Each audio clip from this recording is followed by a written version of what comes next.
এই ব্লগটা দিতে একটু দেরি হয়েছে, আমি একটু অসুবিধাতে ছিলাম, তাই ব্লগটা ভিডিও করে রাখছি কিন্তু এডিট করে দিতে পারতে সময় পাইছি না। আমার শরীরটা একটু ভালো ছিল না, যাই হোক একটু ভেজাল ছিল।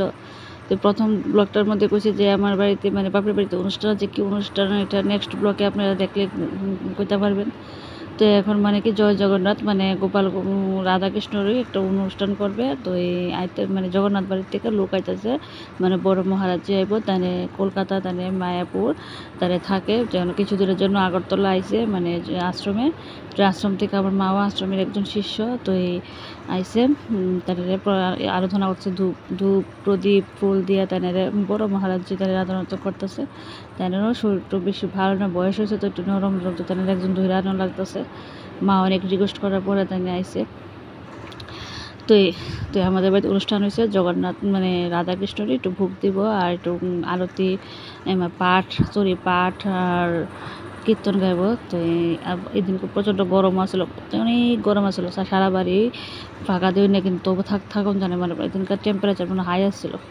তো এখানে মোটামুটি সবাই কাজকর্ম কমপ্লিট, মহারাজ যে আইসে ওখানে তারা তো গান করতেছে সুন্দর, তারা গানটি খুব ভালোই মানে একটানা গান গায় মানে ধরতে পারিনি কিন্তু গানটি খুবই সুন্দর।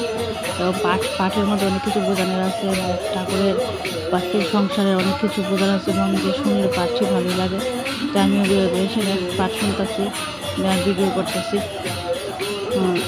তো আর একদিন গরম হয়তো করলাম না, অতিরিক্ত গরম মানে ভিডিও ক্যামেরা করুন ভালো লাগতেছে, কিন্তু একটা স্মৃতি দেখা দিই বাড়িতে একটা অনুষ্ঠান হয়েছে আমি রাধাকৃষ্ণ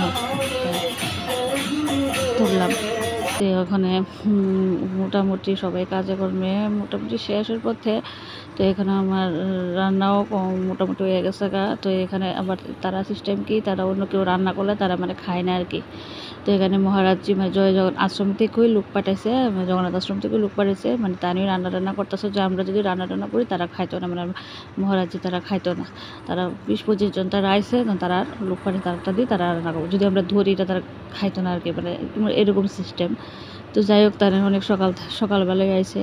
তো মানে কাটা দিতে পারছে কি মানে সব সবজি সবাই কাটা। নেক্সট ব্লগে আপনারা দেখালাম না সবাই মিলে সবজি টবজি কাটা যায় কিন্তু রান্না টান্না করা যায় না আর কি। তারা তারা খাইতে সারলে এরপর তুমি ধরতে পারবা এরকম আর কি। তো তাই অনেক ভোরবেলা আইসে তাই রান্না করে এসেছে, একলোই তাই অনেক রান্না করতে পারে, আমরা 5-6 জনে মিললেও রাঁধতে অনেক কষ্ট, কিন্তু তাই নিয়ে একলোই দেখেন দুনিয়া রান্না করতেছে অনেক পথ কেমন জানি করতেছে। এর মধ্যে গরম কি গরম হাঁড়ি পাখি বা গরমে থাকানোর মতন না, কিন্তু তাই না খুব সুন্দর করে রান্না। তারা তো সবসময় অভ্যাস আছে আশ্রমে রান্না করে সবসময়।